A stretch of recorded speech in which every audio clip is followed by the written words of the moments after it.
Sudah ada yang gabung dengan kita, ada Mas Rian. Halo, selamat malam Mas Rian dari Telogosari. Selamat malam Mas. Langsungan aja Mas ceritanya kayak boleh ya? Pengen denger Mas. Assalamualaikum buat sobat Nota dimanapun berada, sehat selalu. Saya Rianto Nur dari Telogosari, ingin cerita sedikit tentang pengalaman saya. Ini sebenarnya berawal dari mimpi Mas. Mimpi, kemudian masuk rumah sakit, dan itu kejadian ada di daerah Tambak Haji. Tambak Haji itu mana ya Mas? Daerah Krapiak kesana itu ya, Mas. Semarang Barat. Ya, Semarang Barat.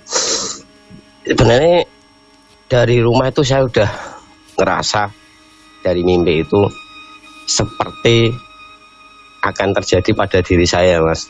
Nah, sesampai di sana, saya sempat nyari yang namanya safety, jadi kayak sabuk pengaman ya Mas, karena dulu saya kan masang instalasi tuh di ini, yaitu sebuah gudang lah. Nah, saya naik kira-kira jam 10 ya Mas, jam 10. Ini tak ceritain kronologinya dulu. Jam 10 pas di sambungan tangga itu tangga topi saya itu jatuh Mas. Dan saya berpikir lagi, aduh. Kemudian saya tetap nekat naik. Setengah jam kemudian saya jatuh Mas. Itu jatuh karena sengnya yang 10 meter itu terbang Mas, nimpa saya. Karena kata teman saya itu jatuhnya kayak kertas gitu. Singkat cerita aja ya Mas, saya dibawa ke rumah Mas. Nggak dibawa ke rumah sakit, dari rumah sakit Tugu itu cuma dijahit, dibawa pulang. Lah orang rumah ke ibu udah kaget semua kan, bingung lah. Akhirnya saya dibawa di tukang pijet Mas, ya masih seputaran perumahan situlah di belakang sana. Itu dipijet. Kemudian saya baru dibawa ke rumah sakit yang sesuai dengan mimpi saya itu Mas. Oh ya? Wow. Iya. Nah, makanya kan saya taunya itu bukannya saya mendahului Allah ya Mas. Iya, iya. Yang namanya sakaratul maut itu benar dia punya di ubun-ubun Mas. Dan saya ngerasa dimasukin dari ubun-ubun itu. Dan itu kayak gitu loh Mas, kayak mutah gitu loh Mas. Nah, setelah itu saya memang dengar orang bicara itu, dengar, cuma nggak jelas Mas. Saya cuma rasa itu saya digledek. Terus Mas, saya masuk ruangan Mas, pintunya dibuka. Tapi setelah pintu ditutup, saya nggak dengar apa-apa, saya nggak ngelihat apa-apa Mas. Nah, saya nggak tahu itu berapa menit, berapa jam. Kemudian pintu itu dibuka lagi Mas. Dan saat saya dikeluarkan dari situ, saya mendengar lagi Mas. Mendengar, saya mau dibawa kemana lagi. Dan saya dimasukkan kembali di salah satu ruangan Mas. Disitulah saya bisa melihat Mas. Mata saya terpejam, mulut nggak bicara, mendengar pun mungkin nggak ya. Saya bisa ngelihat alat rongsen itu jalan Mas. Dan itu malah bingung lagi ya Mas. Dan setelah itu 2 kali naik turun, di 2 terakhir saya nggak sadar lagi Mas. Sampai jam berapa ya? Kalau nggak salah sih jam 9 mau setengah 10 itu Mas. Saya bangun. Saya cuma 5 menit doang Mas. Saya ditanya sama bapak saya, teman saya, 5 menit itu nggak sadar lagi Mas. Sampai hari Senin itu Mas, yang tadi saya ceritain di WA, saya bangun jam 1 dini hari. kebelet tipis gitu ya mas, macet bel sampai lama mas, nggak ada suster yang datang mas. Dah itu saya lepas lagi mas, sampai hari Rabu siang saya baru bangun mas, yang bergerak cuma kepala doang mas. Kalau mau ibaratnya ke kiri ke kanan itu harus dibantu. Terus saya bilang sama ibu saya sudah hari Senin itu minta ngebel itu nggak ada suster yang datang. Nah ibu ke perawat nih mas, di bagian apa itu mas, pokoknya intinya minta pispot itu ayal-ayalan loh mas. Katanya di kasur saya itu nggak ada saya mas, itu tambah bingung lagi loh mas. Nah disitulah mas, saya pingin kalau ada mas Feb ya, suster itu kok nggak ngelihat saya padahal saya ada di situ, terus saya ada di mana coba mas. Itu yang saya jadi bingung. Ya, saya dan teman-teman saya, teman-teman saya itu tak tanya. Saya aja penasaran mas. Nah, teman-teman saya yang punya kayak gitu ya mas, itu nggak bisa nembus sampai dalam mas. Dia cuma bilang gini dok, kamu ada di dimensi lah. Saya nggak tahu dimensi apa. Mungkin itu aja mas cerita saya mas. Cuma kalau mulai cerita dari awal ya, dari mimpi sampai kejadian akhir dan kembali ke mimpi pertama itu urutan mas. Oke. Itu mas, ya waktu itu kan ditungguin sama ibu ya? Ya itu ditungguin pas sadar itu, sadar hari Rabu siang. Ya. Mas sempat tanya nggak waktu semenjak di rumah sakit tuh semenjak hari apa dan siapa yang nungguin? Sempat nanya nggak sama ibu? Gak nanya mas, cuma saya perasaan tuh kalau tiap malam tuh saya nggak bisa tidur mas. Saya tidur pasti jam 1, jam 2. Kan sebelah saya ada pasien juga nih, kakek-kakek. Itu yang cerita malah sama ibu saya, kakek-kakek yang di sebelah kanan saya itu mas, yang ya innalillahi ya mas, almarhum mas meninggal. Oh, innalillahi wa inna ilaihi raji'un. Itu yang ngasih tahu. Berarti gimana mas? Pasien di sebelahnya mas itu tahu mas ya, berarti posisi di sana? Mungkin tahu ya mas, cuma saya sendiri kan nggak tahu. Dengan mungkin kayak udah sepuh mas, itu nenek kakek lah mas. Nah, tiap harinya di situ. Oke, pertanyaan berikutnya adalah waktu itu susternya kan nggak lihat, tapi setelah hari Rabu lihat Mas Rian nggak? Ya ayal ibarat ngayal ya, ibu saya kan ngayal mas, minta pispot buat kencing. Tapi susternya bilang itu tuh nggak ada bu. Ada. Nah, kan saya juga bingung ya mas, kejadian ini gimana ibu saya bisa dapat pispotnya ya. Tapi susternya sih kayaknya nggak ke situ mas. Tapi ibu dapat pispotnya itu. Ibu dapat pispotnya akhirnya ya. Iya. Berarti kan ibu tahu keberadaan Mas Rian waktu itu ya. Dan Mas Rian itu ada, istilahnya kayak gitu ya. Iya. Nah, pertanyaan berikutnya adalah, apakah Mas Rian waktu itu sempat dikunjungi dokter? Saya kan hari Sabtu ya mas, kejadian tuh hari Sabtu. Kalau nggak salah ingat ya mas, Sabtu itu jam 9, jam setengah 10-an ya. Itu sadar 5 menit. Terus terbangun hari Senin dini hari. Karena kebelet pipis itu macet-macet, kemudian lepas lagi mas. Saya nggak tahu saya dikunjungi dokter apa enggak. Saya mungkin di hari itu saya juga nggak ngerti orang tua saya datang jam berapa, saya nggak tahu mas.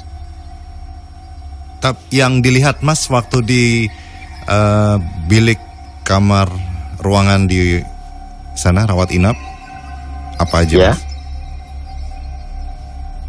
Kalau awal saya sadar jam 9:30 ya Mas, saya cuma lihat tuh cuma ada bapak saya, sahabat saya, sama bosnya saya, bosnya bapak saya. Saya nggak lihat yang lain Mas. Saya didatangi bapak saya cuma fokus di 3 orang itu tok Mas. Itu 5 menit tok. Setelah itu lepas sampai Senin dini hari. Oh, loh, abis itu ini ya pingsan lagi ya, tidak sadar lagi. Nggak Atau sadar tertidur? lagi. Nggak sadar kok. Oh, nggak sadar berarti. Kayak lepas aja Mas. Jadi les gitu aja sampai hari Rabu siang baru sadar.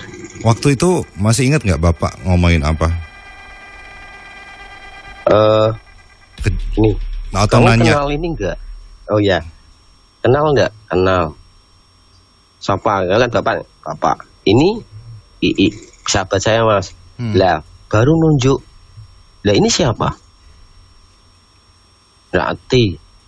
Lah, begitu nggak tahu, saya bilang nggak tahu.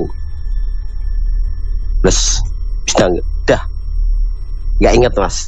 Setelah ditanya, ini siapa? Ini bos. Iya. Begitu iya ki, tutup mata, lepas lagi Mas. Saya udah nggak ingat apa-apa lagi. Oke Mas, kita aneh kan Mas? aneh banget. Saya sih, kalau mungkin Mas Feb, saya sering bertanya ya Mas, sampai ke kiai, ke ustadz. Mereka cuma bilang gini dok, gaib, segala gaib itu miliknya Allah. Kalau kamu bisa hidup kembali, kamu diselamatkan, ya itu apa yang kamu lakukan di dunia.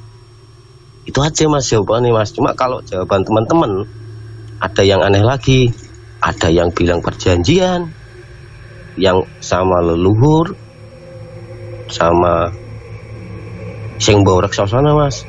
Ini saya cerita sedikit ya Mas.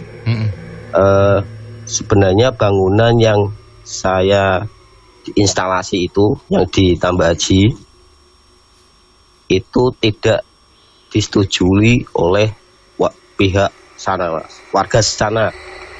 Intinya kayak gitu. Tapi mereka tetap nekat, tetap membangun gudang itu. Terus lain waktu pihak RT itu datang ke rumahnya bos saya, itu masih satu kampung cuma beda RT. Cuma tanya gini dok, gimana Pak karyawannya kok jatuh dhuwure sakmono kok ora mati? Saya jatuh dari ketinggian mungkin sekitar 7 meter Mas. Jatuh ke bawah loh Mas, karena gara-gara itu tadi seng yang panjangnya 10 meter itu kena saya tuh. Terus kemudian karena saya kontrol di tukang pijetnya yang pertama saya yang nggak sadar itu, saya nanya, Pak, menopo kula kolonge pas pijet yang mikir nika mboten sadar, kula nyuwun toyo petak kali gelas, minta air minum 2 gelas ya Mas. Bapaknya yang tukang pijet itu bilang iya. Lah yang ngomong itu, yang bicara itu siapa Pak?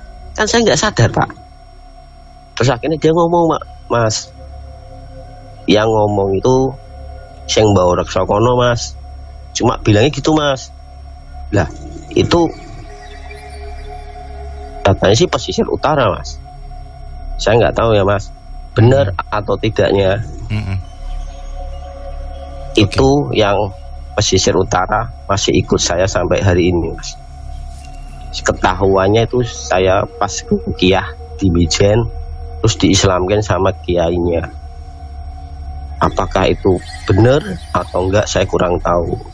Tapi kalau kawan-kawan yang bisa melihat kayak gitu, mereka selalu bilang, wah pengawalmu kok gede banget. Lah pengawal apa lagi nih? Pengawal apa aku ya? ibaratnya menungso biasa lah Pak, Mas.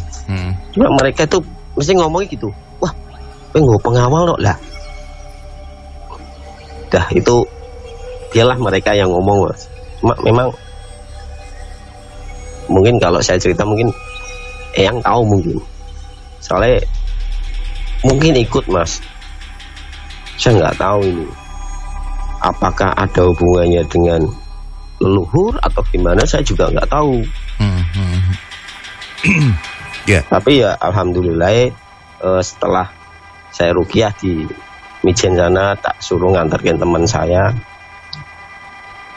di Islam Mas, itu saya baru tahu kalau mereka itu bisa diislamkan. Oke.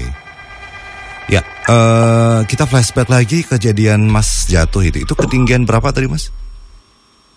Ya sekitar 6-7 meter Mas. Wow, tinggi. Itu kalau tingginya itu lumayan ya Mas ya. 7 meter loh Mas. Ya. Ini belakang ya Mas. Ini kan retak Mas. Kayu ukuran berapa ya? 56 mungkin. Kayak kayu orang itu patah. Terus yang tahu sih teman saya Mas, mata sebelah kiri itu menghantam batu Mas. Astagfirullahaladzim. Itu besar banget Mas. Saya ya taunya muka saya itu di hari Rabu itu juga Mas. Kejadian itu sampai hari Rabu ya saya nggak tahu muka saya kayak apa. Tahunnya hari Rabu. Dikasih nih nek meh ndelok rupamu. Sampai hari ini pun cederanya masih Mas. Ini yang sebelah kiri, jidat sebelah kiri ini dekok sampai ya panjang kelihatan Mas. Terus kalau yang belakang memang retak, cuma agak ke dalam karena benturan keras. Berarti dengan kata lain Mas ini sempat ditolong ya dengan tanda kutip makhluk astral yang mungkin ya Mas. Kemungkinan. Saya sendiri kadang ya. Karena mungkin kita sendiri nggak bisa lihat secara langsung mungkin waktu itu ya pas kejadian ya. Ya. Jadi nggak kerasa ya. Tiba-tiba udah ada di rumah sakit gitu aja ya. Nggak kerasa sakit Mas. Sama sekali. Sama sekali. Saya dijahit 2 nggak kerasa, mungkin nggak dibius mungkin kali Mas. Cuman ada apa ya? Sempet ini nggak ngelihat cahaya putih gitu nggak? Saya pernah masuk di sebuah ya Mas. Sebelum kejadian nih, sebuah musola Mas, nggak keurus, kotor gitu loh Mas, kan mau kita buat sholat gitu loh Mas. Itu aja sih. Tapi kalau yang lain cuma ya kadang kayak gesekan Mas. Jadi saya masuk di area udah gesekan dulu, kayak ibaratnya ini nggak sih kayak plus minus gitu ya. Kayak sekelebatan gitu nggak Mas? Kalau sekelebatan kalau di tempat itu enggak ya Mas. Kalau di yang saya sholati, saya ngerasa Mas, di situ ada, cuma saya nggak tahu itu apa, karena saya sendiri cuma bisa merasakan tapi nggak bisa ngelihat. Oke. Mas, perpindahan dari apa kejadian yang Mas lihat waktu itu ya, pas perpindahannya ada kayak nge-slide gitu nggak sih Mas? Nge-slide tuh gimana Mas? Kayak sekilas ngeliat cahaya putih gitu, terus pindah ke tempat yang lain kayak gitu. Enggak Mas. Enggak juga. Enggak. Jadi perpindahannya ya kayak sesuai kapan saya bangun gitu Mas. Terbangun sendiri, membuka mata sendiri gitu. Jadi kayak nggak ngerasain apa-apa gitu. Nah, pas pada saat Mas tadi kayak bilang kayak sakaratul maut itu kayak gimana Mas tadi? Rasanya kayak apa? Saya kayak ini Mas, nyawa itu kayak dimasukkan mas, plus. Dan saat itu juga kayak gini loh, mutah gitu loh mas. Nah, taunya orang kan kalau jatuh dari ketinggian kan gegar otak mas. Itu langsung mungkin masuk di ICU ya mas.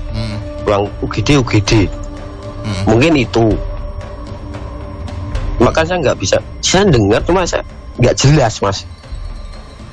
Orang-orang yang ngomong di apa dorong saya itu ngomong apa saya nggak jelas. Cuma saya mendengarkan. Masa di batin saya coba gini, aku mau digawoni ndi. Cuma itu toh mas. Terima kasih Mas Rian untuk pengalamannya. Alhamdulillah. Sami-sami. Bisa semoga balik lagi ya. Iya.